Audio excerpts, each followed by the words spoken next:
रामचंद्र महाराज की। आइए आज सुंदरकांड में प्रवेश करें।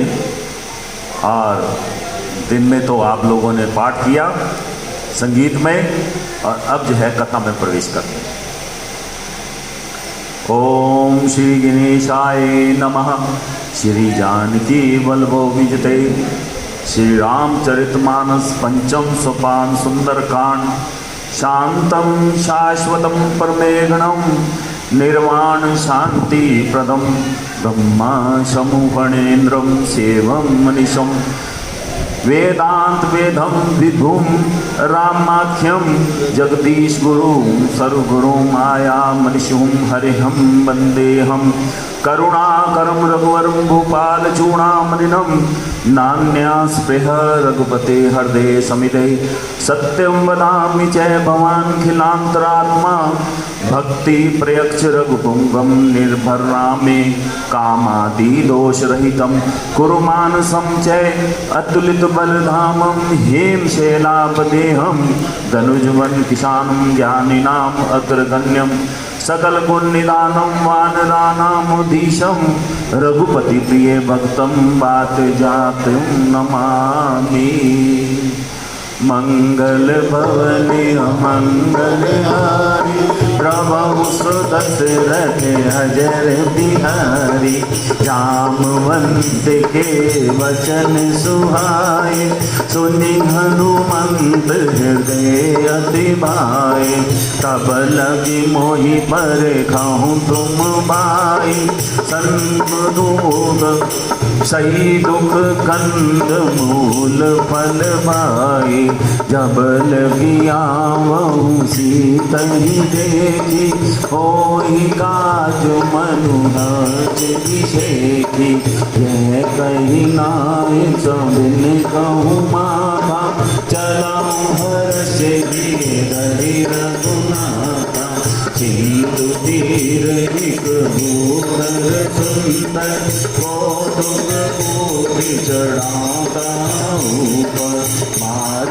मार रघुवीर संभारी करता हूँ पवन तने बन मारी देवी गिरि चरण देई हनुमंता चले सोगा पाताल तुरंता तुम्ही अमोघ रघुपति करबाना एहि भात ही जन हनुमाना जल निधि रघुपति दूर विचारी ते मैं नाथ होई समधारी मंगल भवने मंगल हारी प्रभु सुदशरथ अजर हनुमान ते परसा कर पुन कीन प्रणाम राम काज कीने मोहि मोहि कहाँ विश्राम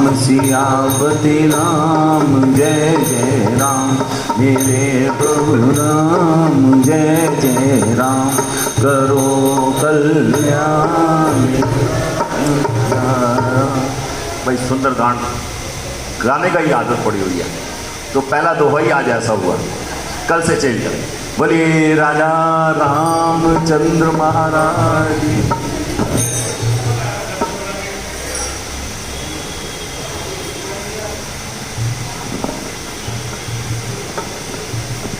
जनक सुता जग जननी जानकी अतिशय प्रिय करुणा निधान की ताके जुग पर कमल मनावहु जासु कृपा निर्मल मति पावहु सीताराम चरण रति मोरे अनुदिन बढ़ाऊं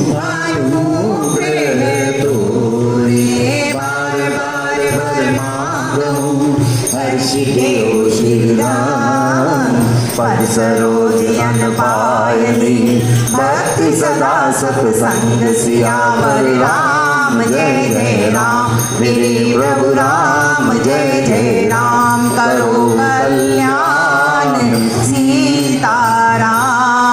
कलवौ पवन कुमार, खलवन पावक ज्ञान घन, जासु हृदय आधार, बसहि राम सर जापुर, श्री गुरु चरण सरोज रज, निज मन मुकुर सुधार, वरनहु रघुवर विमल जसु, जो दायक फलचारि। बोलिए हनुमान जी महाराज की जय। पूज्य पाद गोस्वामी तुलसीदास जी महाराज की जय।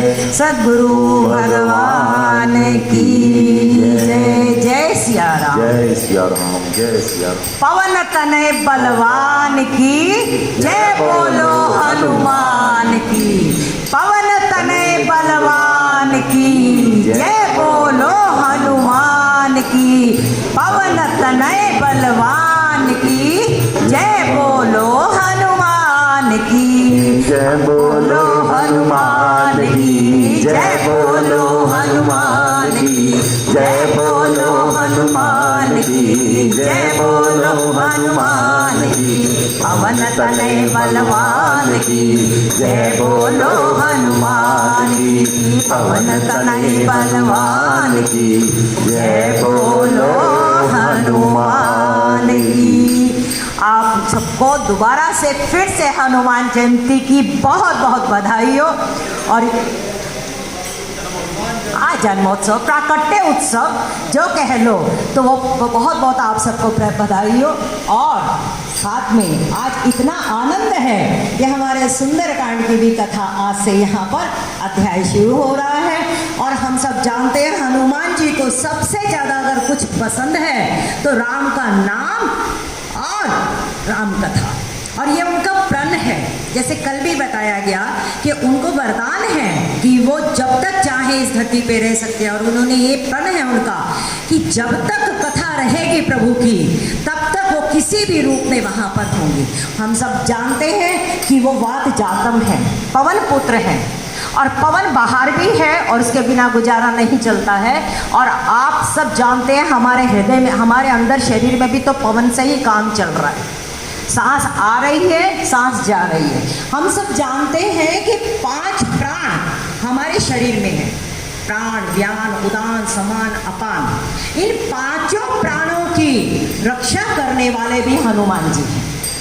मानस के अध्याय उस आधार पे देखें तो 5 प्राण सीता जी की रक्षा कौन करी है प्राणों की?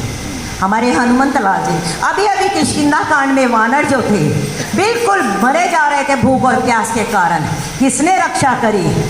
हनुमान जी ने। हमारे लखनलाल जी की रक्षा किसने करी? हनुमान जी। हमारे भरतलाल जी की रक्षा अयोध्या कांड, जो उत्तरकांड में आप देखें तो बिल्कुल अब ऐसे सोच रहे थे अब प्रभु नहीं आएंगे तो मैं अपने प्राण दे दूंगा। किसने संदेश सुनाया? हनुमान जी। सुग्रीव के प्राण संकट में थे, उसको किसने बचाया? हनुमान जी। ऐसे हनुमान जी का आज प्राकट्य दिवस भी है, और उससे ज़्यादा उनके ही यहाँ पर जो गुणगान है सुंदरकांड में, वो हनुमान जी का ही एक कांड है सीधी बात। क्योंकि यहाँ पे हनुमान जी एक बहुत सक्रिय रूप में उन्होंने कार्य किया है इस सुंदरकांड में। सुंदरकांड सुंदर क्यों है इसका थोड़ा सा हम समझ लें, क्योंकि किसी भी कांड को हम ज़्यादा अच्छी तरह आत्मसात तभी कर पाते हैं जब हमें उसकी महिमा के बारे में भी पता हो। सुंदरकांड सुंदर इसलिए कहा गया है कि यहाँ पे हमारी जो जानकी है, सुंदरता को सुंदर करही, वो जानकी की जो खो गई थी जानकी, उसकी खोज यहाँ हनुमान जी ने अशोक वाटिका में की। गोस्वामी जी कहते हैं और श्लोकों में भी आया है कि सुंदर सुंदरी सीता और सुंदर कपि वार्ता। इतनी सुंदर वार्ता चली है यहाँ पे हनुमान जी ने यहाँ शक्ति की, भक्ति की खोज की है। और आप देखो यहाँ विभीषण जैसे भक्त को भी उन्होंने राम से मिलवाने का काम किया। यहाँ विभीषण को पहले तो संदेश दिया कि तुम राम का नाम लेते हो, राम का काम भी करो। और जब विभीषण आया है प्रभु की शरण में तो हर कोई तो संदेह कर रहा था। और उस समय भगवान भी असमंजस में आ गए थे, क्योंकि सुग्रीव ने भी कहा था प्रभु कुछ पता नहीं है, ये शत्रु दल से आया है, इसका क्या भाव रहेगा। हनुमान जी को देखते हुए राम जी ने कहा, आंखों ही आंखों में बात हो गई।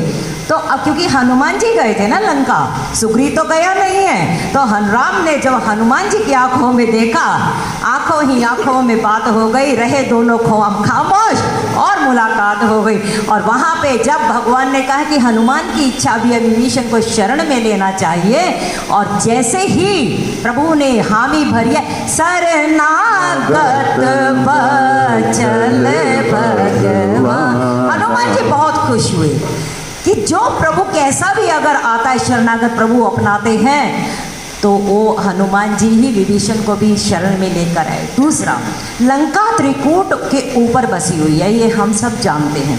त्रिकूट का मतलब 3 शिखर, 3 शिखर थे इसके।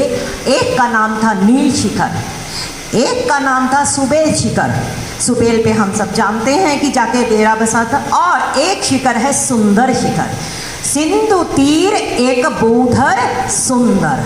ये जो सुंदर भूधर है, जो पहाड़ का शिखर है, हनुमान जी ने यहाँ से जो छलांग लगाई है उस सुंदर शिखर के ऊपर लगाई है। सारी वहाँ से ही घटनाएं शुरू हुई हैं, इसीलिए इस कांड का नाम सुंदर कांड है। और इस सुंदर कांड की जब शुरुआत कर रहे हैं भगवान यहाँ पे हनुमान, और देखो ये सुंदर कांड जो आया है ये 5वां कांड है, और ये किष्किंधा कांड के बाद आया है। जब सुग्रीव जैसे जीव की मैत्री परमात्मा के साथ हनुमंत लाल जी करवा देते हैं, तभी तो जीवन सुंदर बनता है, तभी तो हर एक के जीवन में सुंदर कांड आएगा जब परमात्मा से जीव का ब्रह्म संबंध हो जाता है। लेकिन ब्रह्म संबंध कराने वाला कौन होना चाहिए, उसका भी हमें यहाँ सूत्र मिलता है। हनुमान जी किसके ही एक तरीके से उपमा दी जाए तो हनुमान जी क्या है?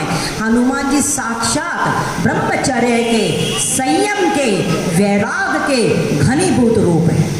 जिसके जीवन में वैराग होगा, जिसके जीवन में ब्रह्मचर्य होगा, संयम होगा और हरि नाम होगा, राम नाम होगा, वही तो जीव को परमात्मा से ब्रह्म संबंध करवा पाएगा। और जब ब्रह्म संबंध हो जाएगा तो उसके जीवन में तो फिर आनंद ही आनंद बरस रहा, बलिहारी अपने हनुमंत की, आनंद ही आनंद बरस रहा, बलिहारी अपने हनुमंत की। जीवन में खुशहाली, जीवन में प्रसन्नता, जीवन में सुंदरता तभी आएगी जब किसी ऐसे हनुमंत तत्व से हमारा जीवन जुड़ जाएगा। फिर हमारे को, क्योंकि गोस्वामी जी कहते हैं और गीता भी कहती है, ये संसार दुखान्य है। आन्य कहते हैं घर को, और दुख दुखों का घर है। आप कुछ दिनों के लिए सुखी हो जाएंगे, अच्छा लगेगा, लेकिन फिर उसके बाद एक लहर आती है, फिर कोई कष्ट आ जाएगा। ये तो ऐसे ही संसार के सागर में तरंगे चलती रहेंगी, कभी सुख है कभी दुख है, लेकिन निरंतर आनंद तो हरि की शरण में है, परमात्मा की शरण में या परमात्मा के भक्तों की शरण में है। आप खुद ही जानते हैं, अभी सुबह जब हम यहाँ पर रहे कैसे समय बीत गया, आनंद में पता ही नहीं चला। यहाँ भी हम आते 1-1.5 घंटे के लिए, कैसे समय बीत जाता है, वो उसकी ही कृपा होगी। सुख पाया, सुख पाया,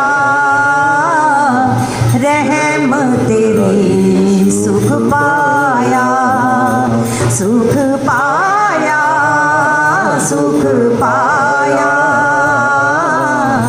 रहम तेरी सुख पाया। तो अपने आप को बड़भागी समझते हुए देखो, इस मानस में बड़भागी भी हैं, अति से बड़भागी भी हैं और परम बड़भागी भी हैं। परम बड़भागी तो बताया यहाँ पे जटायु जी को, बड़भागी हैं। अति से बड़भागी अपने आप को अहिल्या कहती हैं कि अति से बड़भागी। और बड़भागी जो है यहाँ पे लखनलाल जी को और हनुमान जी को कहा जाता है। बड़भागी अंगद, हनुमाना और लक्ष्मण जी के लिए भी कि जिनको प्रभु की नित्य प्रति की सेवा मिली। तो वो एक बड़भागी है, एक अति से बड़भागी है और एक परम बड़भागी है। तो हम उन्हीं की छाया में अपने आप को भी क्यों ना माने कि हम भी तो बहुत बड़भागी हैं कि प्रभु ने हमें एक ऐसा अवसर दिया आनंद का।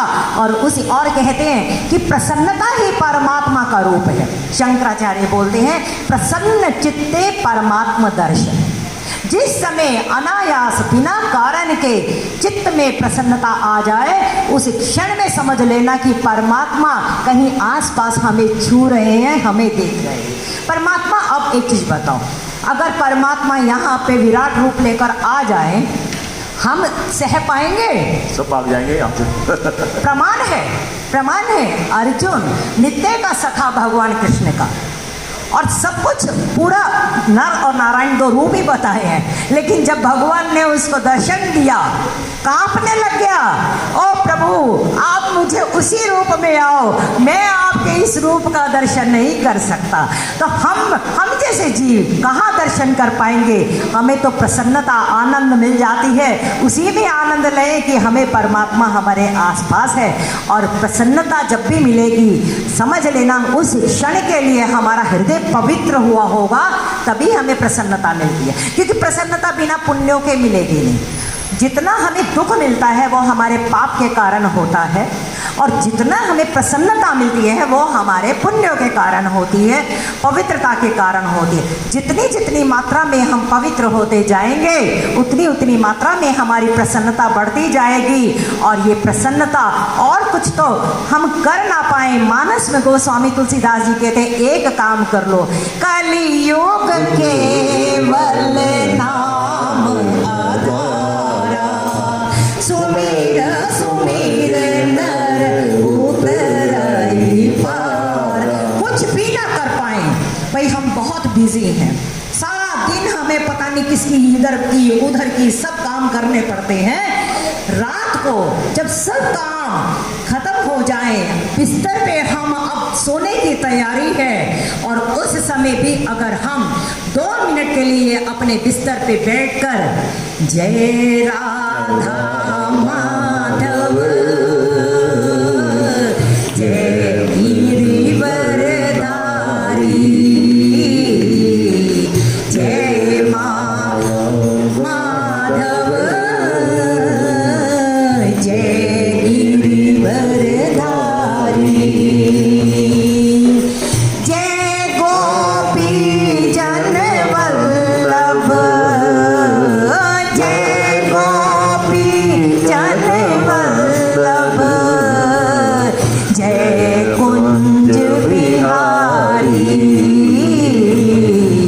जय राधा माधव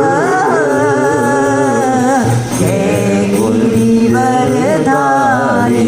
और ऐसी उसकी स्मृति करते करते, हनुमान चालीसा पढ़ते पढ़ते, उसकी याद करते करते अगर हम सो जाएंगे, आप माने जो हमारी 10-12 घंटे जो भी हमारी इस समय की निद्रा होगी वो हमारी योग निद्रा योग निद्रा हो जाएगी।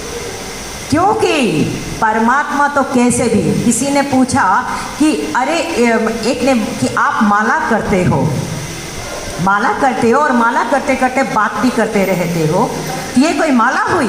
क्योंकि लोग जब आप भजन करेंगे तो पता नहीं कितने कितने आप पे भी, खुद तो करना नहीं है लेकिन दूसरे के लिए कटाक्ष जरूर करेंगे। तो उसने बोला एक संत ने कि तुम ये बताओ कि जब कोई इस मुद्रा का अगर कुछ बताता है कि मुझे ये चाहिए तो आप समझ जाते हो ना कि वो क्या चीज़ है। सीधी बात है, इस मुद्रा में मतलब पैसे की बात होती है। तो जब भक्त अगर माला की मुद्रा बना रहा है तो तुम समझो ना समझो, हरि तो जरूर समझ जाएगा कि भीतर में तो ये मेरा नाम ही लेना चाह रहा है। और एक अवस्था ऐसी भी आती है, जिसने बहुत नाम जपा होगा ना, एक अवस्था में उसको अगर नाम नहीं ले पाएगा वो, तो उसकी जगह उसका हरि नाम लेगा। भरोसा होना चाहिए। ऐसा भरोसा। और देखो कितना सुंदर संयोग है, ये कोई बनी बनाई बात नहीं थी। हनुमान जयंती पे आज ये जो प्रसंग बना है ये उसकी ही कृपा है। हनुमान होते हैं तभी कथा होती है। तो आइए इस सुंदर कांड में हम प्रवेश करें कि हमारा भी जीवन सुंदर बने।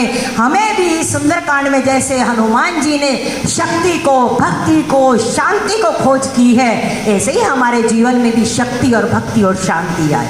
आप और अनुभव करना, इस सुंदर कांड में ही सबसे पहले माता ने, माँ जानकी ने हनुमंत लाल जी को पुत्र कह के संबोधित किया है। अभी तक कोई संबंध नहीं था। सुंदर कांड में माँ जानकी ने हनुमान जी को पुत्र कह के संबोधन किया है। उनको अजर अमर गुण निधि सुत हो, कितना उनको आशीर्वाद मिले हैं। जब माँ जानकी ने सुत कह दिया तो राम जी ने भी वापस जब पहुँचे हैं तो उसी समय उनको भी पुत्र रूप में स्वीकार कर लिया। जिसके जीवन में भक्ति आ जाती है, जिसने जीवन में भक्ति को प्राप्त कर लिया, परमात्मा तो पीछे पीछे दौड़े दौड़े चले आते। वो दौड़े दौड़े पीछे पीछे चले आएंगे, तूने नाम पुकार के तो दे।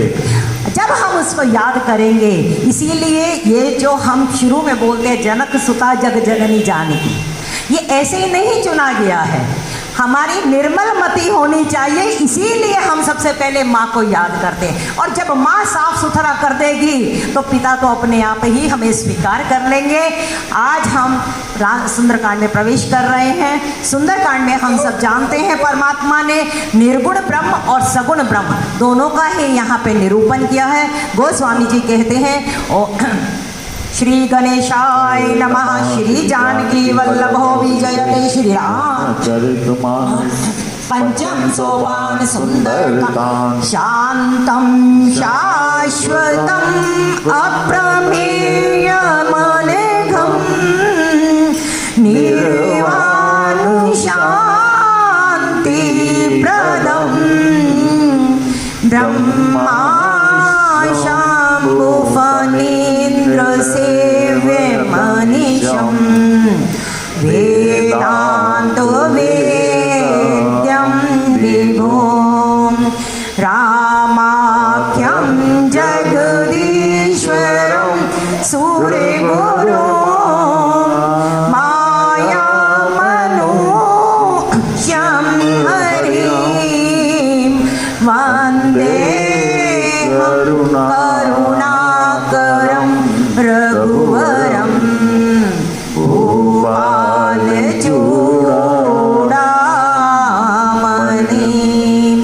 इन श्लोकों में जो प्रथम श्लोक है, प्रभु के निर्गुण स्वरूप की वंदना की है गोस्वामी तुलसीदास जी ने। और इस रामचरितमानस के जो सुंदरकांड है, इस सुंदरकांड में आप देखें ये श्लोक 3 श्लोक दिए हैं, अतुलित बलधामम वाला लास्ट है, और उसके बाद सीधा चौपाई चला दी है। वरना आप सभी कांड में देखो तो जहाँ पूर्णाहुति होती है उसके बाद श्लोक आते हैं, श्लोक के बाद पहले वहाँ पर या दोहा आएगा या सोरठा आएगा। लेकिन यहाँ पे न दोहा है न सोरठा है, यहाँ पर सीधा का सीधा श्लोक के बाद चौपाई चल गई है। क्यों? दोहा और सोरठा को लगाया जाता है विश्राम के लिए। लेकिन हनुमान जी को यहाँ इतनी जल्दी है अभी लंका पहुँचने की, इसलिए विश्राम राम काज कीने बिनु मोहि कहा विश्राम। इसी तरह यह हमारे जीवन में भी, हम भी अभी बहुत विश्राम हो गया जितना होना है, अब जितना हो सके हरि को प्राप्त करने के लिए हम प्रयत्न करें। इस हनुमान ये जो प्राकट्य उत्सव है, अगले प्राकट्य उत्सव तक अब हम एक अपनी डायरी बना लें कि हमने क्या खोया और क्या पाया। आप ये जाने पहले ज़माने में जो साधक लोग होते थे वो काफ़ी समय के बाद जब मिलते थे तो वो ये नहीं पूछते थे तेरे परिवार में क्या है, तेरा क्या है, वो ये पूछते थे तेरी भक्ति कितनी बड़ी, तेरा ज्ञान कितना बड़ा, तेरा वैराग्य कितना बड़ा। हम भी एक साधक अवस्था में अब पहुँचे, हम विषयी जीव से एक साधक अवस्था पहुँचते हुए धीरे धीरे 1 साल की अवधि में हम भी अब ये प्रण लें कि कुछ यहाँ पे राम काज करने के लिए हमें भी प्रयत्नशील होना है।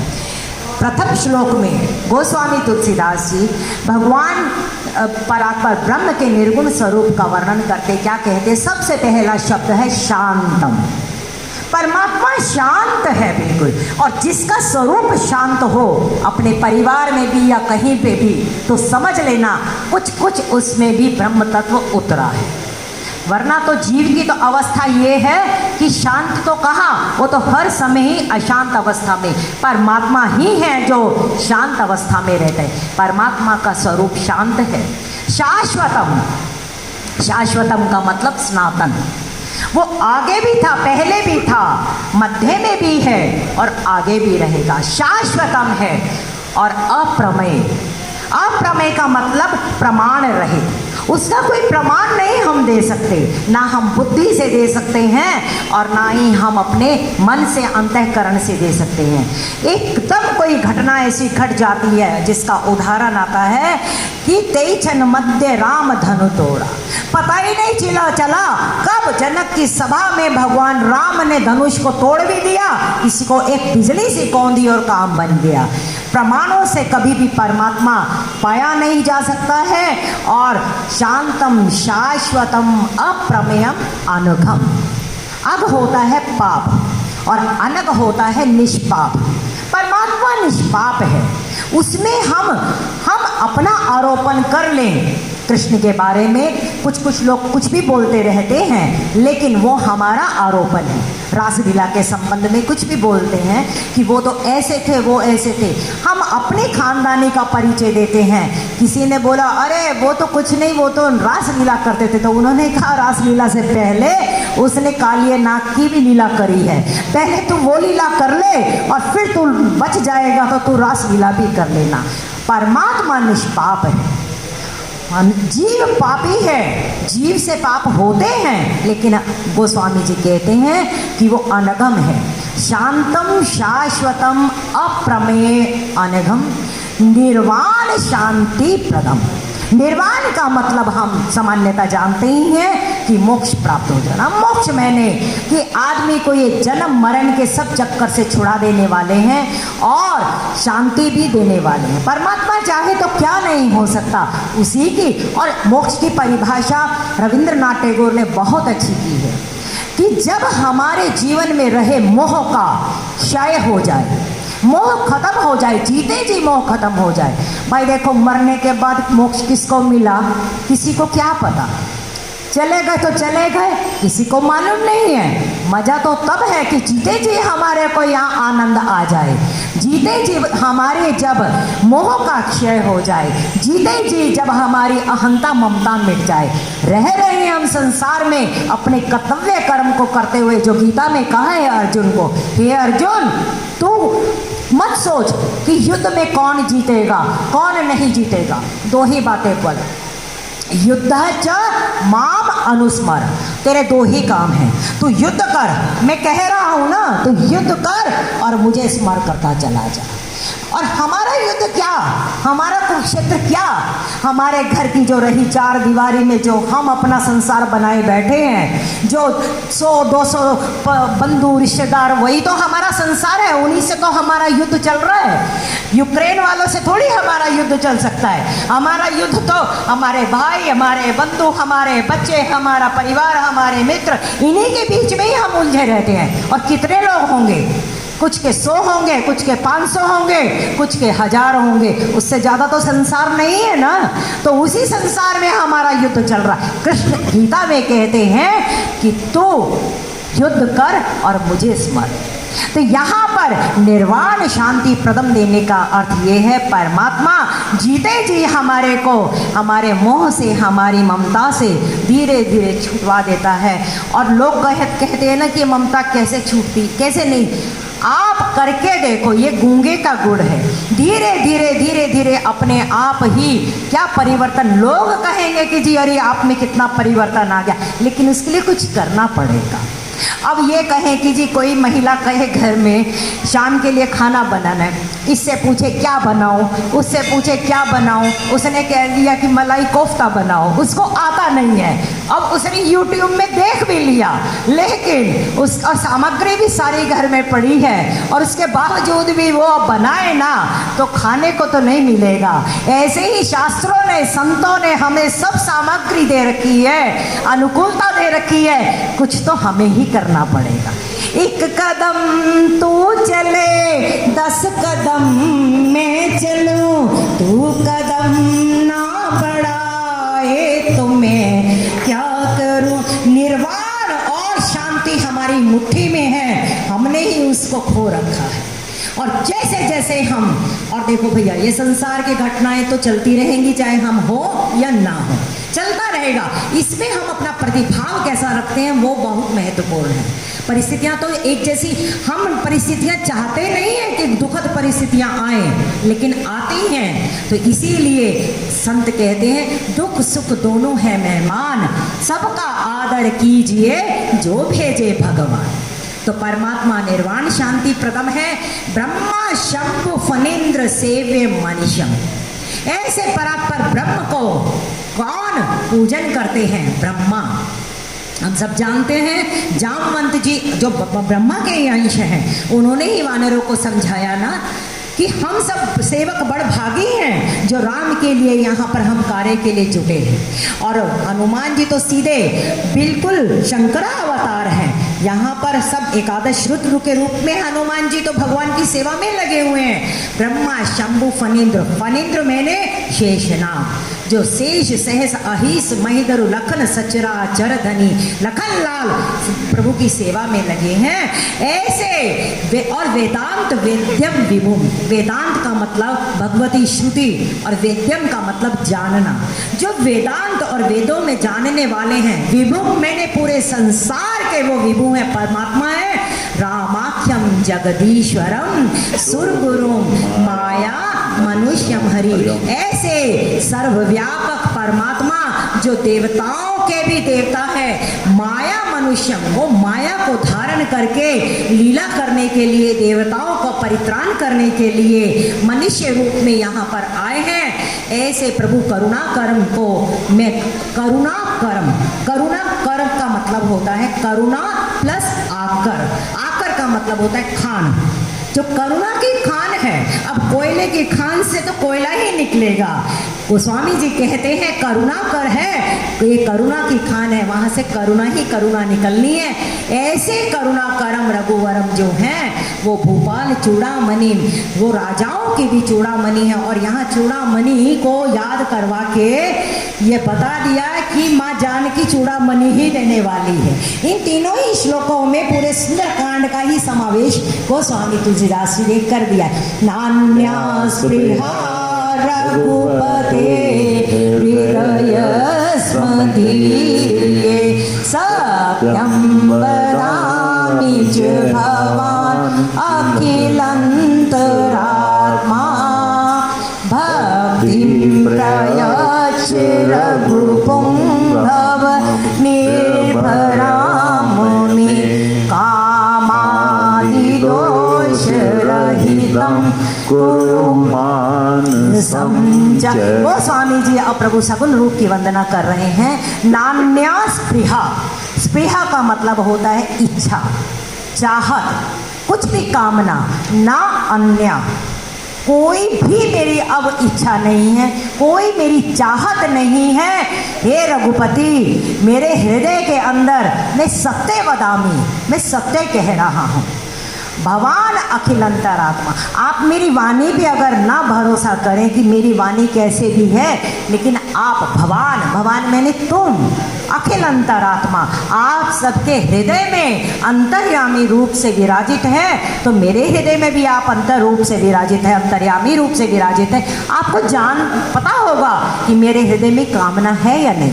विभीषण जब आया लंका कांड, उसमें सुंदरकांड में, और प्रभु ने कहा कि हे विभीषण कुछ मांगो, वो कहते मुझे कुछ नहीं चाहिए, कहते नहीं, फिर उसने माना है। और कछु प्रथम वासना रही, प्रभु पद सरिस शोभन। पर और कछु प्रथम जब आया था, मन में था कि मुझे राज्य मिले, और भगवान ने जैसे ही वो पहुंचा है, भगवान ने उसको पहला ही संबोधन किया है, कहु लंकेश सकल परिवार कुशल परिवार, हे लंकेश अपने परिवार का कुशल। अब लंकेश कैसे कह सकते हैं, अभी तो लंकेश बैठा है, लेकिन परमात्मा जिसको देख ले, कहते हैं जिस समय पांडवों और कौरवों की सेना वहाँ पर इकट्ठी थी कुरुक्षेत्र के मैदान में। उस समय हम सब जानते हैं गीता के अंदर पांडवों के जो सेनापति थे उनकी सेना के बारे में जानकारी दी गई, कौरवों की दी गई। तो उस समय अब सबको ये डर लग रहा था कि कौन जीतेगा, लेकिन उस समय भीष्म पितामह का ये बहुत बड़ा भरोसा था। उसने कहा ये जो श्री कृष्ण बैठे हैं ना, ये जिधर देखते चले जाएंगे समझ लो कि उनके प्राण हरते चले जाएंगे। परमात्मा जिसको एक बार देख लेगा तो फिर वहाँ बात कहाँ रह जाती है। तो यहाँ पर गोस्वामी तुलसीदास जी कहते हैं आप सबके हृदय में अंतर्यामी रूप से स्थित हैं, मेरे हृदय में एक भी कामना नहीं। आप देख लो अंदर बिल्कुल मामला साफ पड़ा है वहाँ पे। और फिर उसके बाद कहते सत्यम वदामि, मैं सत्य कहता हूँ और लेकिन मुझे एक ही चीज़ चाहिए, भक्तिम प्रयच्छ। प्रयच्छ मैंने देना, आप मुझे अपनी भक्ति दो। और कैसी भक्ति दो? भक्ति प्रयच्छ रघुपुंगव निर्भरा में, मुझे निर्भर भक्ति दो हे प्रभु। और निर्भर भक्ति का मतलब हम पहले भी कह चुके हैं कि निर्भर भक्ति का मतलब ये है कि जिसके अंदर अब सौंप दिया इस जीवन का सब भार तुम्हारे हाथों में है, जीत तुम्हारे हाथों में और हार तुम्हारे निर्भर भक्ति का मतलब प्रभु अब हम आप पे ही निर्भर, अब हम संसार से हमारा कोई निर्भरता नहीं है, अब तो राजी हैं हम उसी में जिसमें तेरी रजा। लेकिन भाई कहना बहुत आसान होता है, बड़ी बड़ी परिस्थितियों में बड़े बड़े लोग डर जाते, वो एकदम घबरा जाते हैं। लेकिन सुन तो लें कि क्या पता कभी हमारे जीवन में भी ऐसी परिस्थिति हो, पता ही ना होगा। अब मान लो हमने IAS का पेपर देना हो, अब पेपर देना है, ये भी पता है कि ऑफिसर बन जाता है, लेकिन उसका सिलेबस तो देखना पड़ेगा ना पहले। अब उसका सिलेबस ही ना पता हो कि क्या सब्जेक्ट होंगे, क्या पढ़ाई करनी है, तो फिर कैसे आगे हमारी यात्रा बढ़ेगी। ऐसे ही हम जान तो लें निर्भर भक्ति क्या है, परमात्मा को कैसे पाया जा सकता है। इस समय को स्वामी तुलसीदास जी भगवान से कहते प्रभु मेरे हृदय में और कोई इच्छा नहीं है, एक ही इच्छा है, अपनी निर्भर भक्ति दो। जैसे एक छोटा बालक अपनी माँ पे निर्भर रहता है, ऐसे ही मैं भी आप पे निर्भर रहूं और कामादि दोष रहितम कुरु मानसम च। मानस मैंने मेरे हृदय को, मेरे मन को आप कामादि दोष रहितम, काम क्रोध लोभ मोह मद मत्सर, ये षड रिपु जीव के लिए बताए कि ये षड रिपु इसको बहुत परेशान करते हैं। गोस्वामी जी कहते हैं प्रभु आप इन सब से मेरे को, मेरे मानस से इनको आप भगा दो और मेरे हृदय में आप भी जैसे हनुमंत लाल जी के हृदय में विराजते हो धनुष बाण के साथ, ऐसे ही मेरे हृदय में जब विराजोगे तो ये अपने आप ही ये षड रिपु निकल जाएंगे। अरण्य कांड में कहा ना गोस्वामी, तात तीन अति प्रबल खल, काम क्रोध और लोभ, तीन तो प्रबल खल है, काम क्रोध और लोभ। मुनि विज्ञान धाम मन निमिष मोह करी क्षोभ। मुनि जो विज्ञानी मुनि हैं, पहुँचे हुए ऋषि मुनि हैं, नारद जी जैसे, परशुराम जी जैसे, कितने कितने विज्ञानी और ज्ञानी थे, लेकिन निमिष में उनके भी क्षोभ हो जाता है। तो गोस्वामी तुलसीदास जी कहते मेरे जैसा जीव कहाँ अपने आप को बचा पाएगा। प्रभु आप मुझे इन कामादि दोष रहितम मेरे मानस को करो। और उसके बाद गोस्वामी जी हनुमंत लाल जी को गोस्वामी तुलसीदास जी अपना भाई भी मानते हैं, अपना स्वामी तो भगवान राम को मानते हैं, लेकिन क्योंकि स्वामी माता पिता राम हैं तो हनुमंत लाल जी के जो, अब जिन्होंने तो भगवान राम को अपना माता पिता माना है तो सीधी बात है हनुमंत लाल जी तो उनके भाई हो गए। और जब भी कभी कोई ऐसी परेशानी आती है तो हनुमंत लाल जी जो हनुमान बाहुक बना है उसमें भी आप पढ़ें तो कैसी कैसी बातें कर रहे कि अब तुम्हारी काम, मैं जब आवाज़ लगाता था तब तो तुम दौड़े आते थे, अब क्या तुम्हें सुनना बंद हो गया, कैसी कैसी बातें वहाँ पर बोल रहे। कथा आती है, आप सब जानते हैं कि जब छोटे से थे तुलसीदास जी, माँ पार्वती ने खुद थी माँ पार्वती, और पार्वती नाम की ही एक माता थी। उन्होंने उनका जब पालन किया तो वो माँ भी, उनकी भी डेथ हो गई। अब जब डेथ हो गई तो बालक को पता नहीं है कि क्या किया जाए, तो वो ऐसे ही अपने गांव के वहाँ पर, गोस्वामी तुलसीदास जी के जीवन की कथा में आता है कि वो वहाँ पे लोगों से मांग मांग कर खाते थे। तो उनका जो ये सब गरीब लोग थे, इनकी बस्ती अलग रहती थी। तो वहाँ पर जब ये मांगने जाते थे तो जो बड़े वर्ण के लोग होते थे वो उनके बच्चे इसको ज़बरदस्ती इनको बुलाते और हमारे साथ खेलो, और जब खेलते भी थे तो कहते थे दाव पहले हम लेंगे, और जब खुद हार जाते थे तो अब गोस्वामी जी तुलसीदास जी तब कहते थे, तब इनका नाम राम बोला था, तो उन्होंने कहा कि मैं भी तो खेलूँगा। तो जब उसको देने की बारी आती तो उसको पीट देते थे।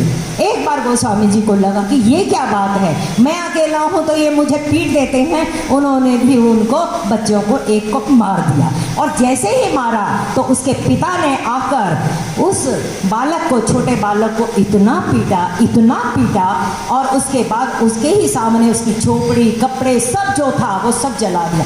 बालक देख रहा है सामने कि मेरा सब कुछ लुट गया, और ये भी कहा तू यहाँ पे अब दोबारा दिखाई नहीं देगा। और वो चलता जो वहाँ से अपने गांव से सौरो क्षेत्र है, सूकर क्षेत्र, वहाँ पहुँच गए। और वहाँ जिस चबूतरे पे बैठे हैं वहाँ पे तो हनुमान की, बंदरों की खूब वहाँ पर टोली थी। नर हरिदास जो गुरु थे वो कहीं बाहर गए हुए थे, और देखो प्रभु का कैसा संयोग कि वो उसी चबूतरे पे जाके बैठ गए। बंदरों के लिए चना गुड़ वहाँ डाला जाता था। बालक तुलसीदास वहाँ पर बहुत ज़्यादा भूखे थे, तो उन्होंने उनका जब चना उठाना शुरू किया तो बानरों ने खो खो करके उसको डराना शुरू किया। फिर इन्होंने भी उसके साथ खूब लड़ाई की। फिर वहाँ पर इनकी आपस में खूब दोस्ती हुई, और दोस्ती होने के बाद एक बार जब इनका वहाँ पर काफ़ी लोग डालना शुरू कर दिया, ये भगवान का नाम लेते थे, तो कई लोगों को लगा कि अरे हमारा सारा तो ये जो लोग आते हैं यहीं डाल जाते हैं, हमारे पास तो कुछ मिला। उन्होंने बंदरों को भगा दिया कि तुम यहाँ से भागो, और खूब डंडे मार मार के। अब यहाँ पे कोई डाले ना चबूतरे पे कुछ भी उनके लिए। अब वहाँ पे जहाँ डालते थे वो सरयू के पास, उन बानरों को तो मजे। अब उसमें जो उनका लीडर था जिसका नाम था बंदर का, ललकऊ नाम था उसका, तो यहाँ पे अब गोस्वामी तुलसीदास जी को ये लगा कि ये क्या तरीका, दोस्ती तो हमारे साथ थी। और वहाँ पे एक हनुमान जी की भी मूर्ति थी, और हनुमान जी को पहले भोग लगता था, फिर ये सब बंदर और ये आपस में बांट के खाते थे। तो उन्होंने कहा ये तो अब तो हमें मिलता ही नहीं है। दौड़े दौड़े सरयू के तट पे पहुँचे, और वहाँ पे उनके सरदार को, अनाज मंडी वहीं पास पड़ती थी, उनको उन्होंने लानत भेजी, तुम्हें शर्म नहीं आती, अकेले अपने मेरे को छोड़ दिया यहाँ पे और अपनी मस्ती में यहाँ रह रहे हो, और वहाँ देखो मैं भूखा बैठा हूँ, किस बात के तुम सरदार हो, तुम्हें मेरा ध्यान नहीं है। और वो मेरे साथ हनुमान, मैं तो तुम्हें सोचता था तुम हनुमान के रूप हो।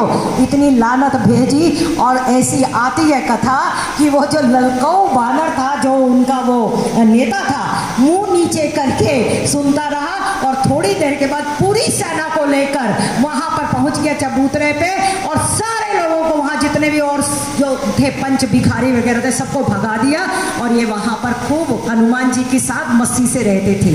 और फिर इतनी देर में नर हरिदास जी आते हैं और कहते हैं बालक तुम कौन हो? कहते हैं कि मेरा कोई नहीं है।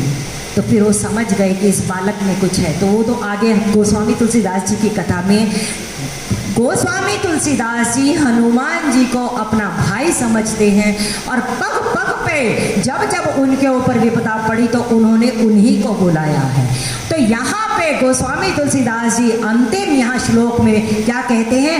अतुलित बलधामं हेम शैलाभ देहं धनुजवन कृशानं ज्ञानिनाम् अग्रगण्यं सकल गुण निधानं वानराणामधीशं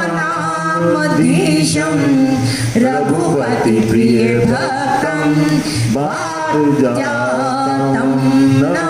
नमामि। अतुलित बलधाम, इस श्लोक में भगवान हनुमान जी के लिए 8 विशेषण गोस्वामी तुलसीदास जी ने दिए हैं। 6-8 समझ लो उनके नाम हैं, उनके गुण हैं। अतुलित बलधामम, हेम शैलावदेहम, धनुजवन कृशानुम ज्ञानी नाम अग्रगण्यम सकल गुण निधानम वानरा नाम धीशम रघुपति प्रिय भक्तम वात जातम नमामि। ये 8 प्रकार के विशेषण हनुमान जी के लिए गोस्वामी जी ने यहाँ पर लगाए हैं, क्योंकि इस सुंदरकांड में ही अष्टधा प्रकृति माँ सीता की खोज करने के लिए उन्होंने जाना है। तो 8 प्रकार के गुण तो होने ही चाहिए। हनुमान जी के लिए कहते हैं, हे हनुमान जी आप तो अतुलित बल के धाम हैं। हम सब जानते हैं, अभी जब जामवंत जी ने कहा रीछपति सुनु हनुमाना काचिप सागर है बलवाना पवन तने बल पवन समाना, जो वहां पर कहा और एकदम सुनते ही कनक भूधरा कार शरीरा, और उस समय हेमशैला मतलब सोने का उनका रूप है, कनक वर्ण तन तेज विराजा। तो इस समय सुंदरकांड में जो गोस्वामी जी रूप देख रहे हैं हनुमान जी का, वो बहुत शांत मुद्रा का या ध्यान मग्न मुद्रा का नहीं देख रहे इस समय, क्योंकि कार्य करने जाना है लंका में। तो इस समय हनुमान जी का जो स्वरूप उनके सामने है वो तो स्वर्ण का बिल्कुल तेज पुंज और भूधराकार शरीरा है, इसीलिए उनका पहला संबोधन ये आया अतुलित बल के धाम। भाई बल तो चाहिए, समुद्र इतना 100 योजन का समुद्र लांघना है और फिर वहाँ दुश्मन की नगरी में जाकर सब कार्य करके आना है। हे हनुमंत लाल आप अतुलित बल धाम हैं। हेम शैलाभ देहम, हेम का मतलब होता है सोना, शैला मतलब उसका पर्वत, सोने के पर्वत जैसी आपकी देह है। पहले ही आ चुका है कनक भूधराकार शरीरा, तो वहां पर पहाड़ जैसे सोने का पहाड़ वहां पर सामने उनके विराजित हो। और हम सब जानते हैं सोने का वर्ण जो होता है वो पीला होता है, और अग्नि की भी जो शिखाएं होते हैं, जो शिखाएं चलती हैं वो भी पीले पीलेपन की होती हैं। तो यहाँ पे अगली लाइन में क्या कहते हैं, धनुज वन कृशानु, धनुज मैंने राक्षस, कृशानु मैंने अग्नि।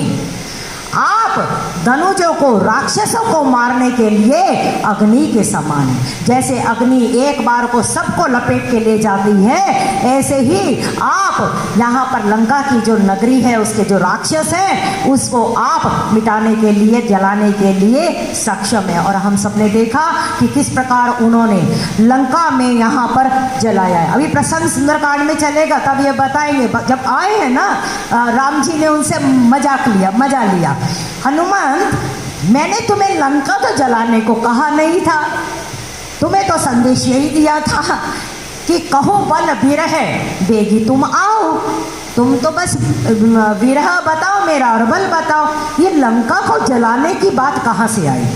तो हनुमान जी भी उतना ही मजा लिया कि प्रभु मैंने लंका जलाई नहीं। अरे तुम कैसे कह सकते हो लंका नहीं जलाई है, बिल्कुल नहीं जलाई है मैंने। तो किसने जलाई है?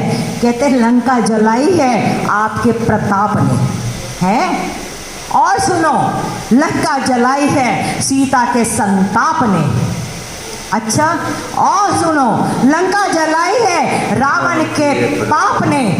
ओ, और फिर और सुन लो प्रभु, लंका जलाई है मेरे बाप ने, मैंने कुछ नहीं किया। ये है बुद्धिमताम वरिष्ठम, जो मौके में बात कर ले वही तो हनुमान है। इसीलिए तो हम हनुमान चालीसा में गाते हैं। एक बात और आपको मैं अनुग्रह करके कहूँ आज हनुमान प्राकट्य उत्सव पे, कि हनुमान चालीसा सबसे आदि चालीसा है। इससे पहले कोई चालीसा हुआ हो हमारी जानकारी में नहीं है। हनुमान चालीसा आदि चालीसा है और शुद्ध चालीसा है।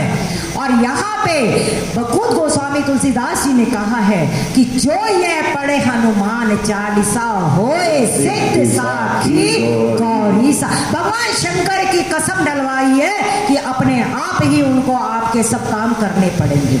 ऐसा बापू का अनुग्रह भी है और कहते भी हैं कि हम जैसे जीवों को हनुमंत लाल जी को प्रसन्न करने के लिए एकादश रुद्र है तो 11 बार हनुमान चालीसा करना चाहिए।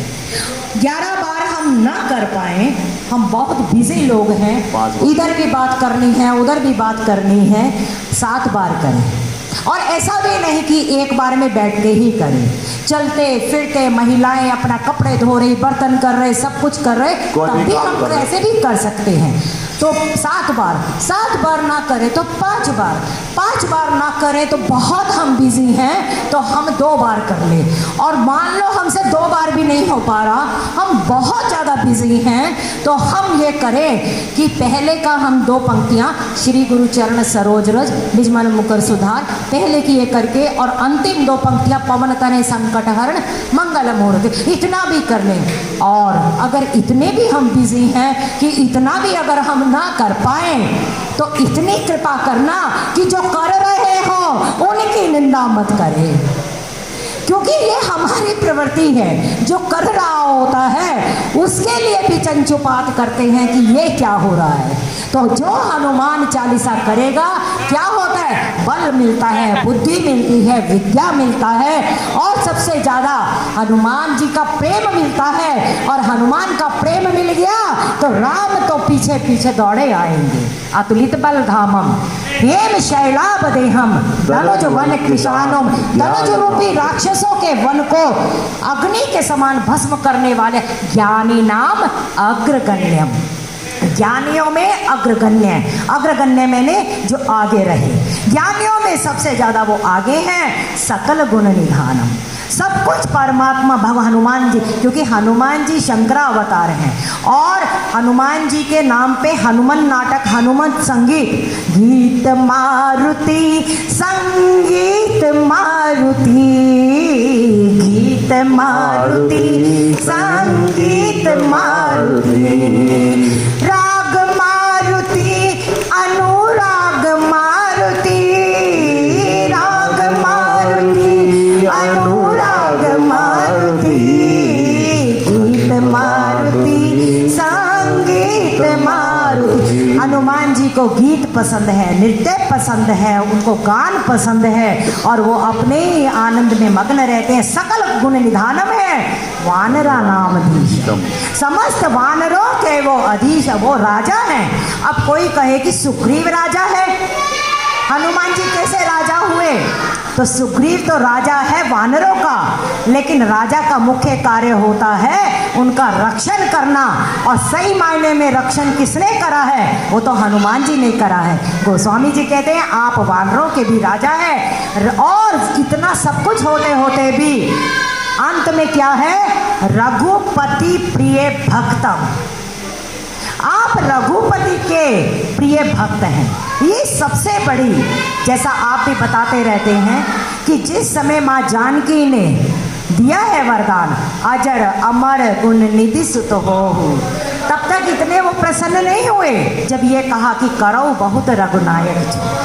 जब ये कहा कि आप रघुपति के प्रिय भक्त हो, और फिर उसके बाद वात जातम नमामि, वात मैंने हवा, वात मैंने पवन, जात मैंने पुत्र, आप पवन के पुत्र हैं और आपको मैं प्रणाम करता हूँ। और ऐसे ही इन 3 श्लोकों को वंदना करके, 2 में भगवान राम की और तीसरे में हनुमान जी की वंदना करके अब आगे हनुमान जी यात्रा शुरू करेंगे लंका के जाने की।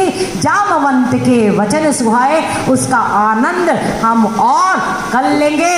बोलो पवन तनय बलवान की जय, बोलो हनुमान की। राम सीताराम।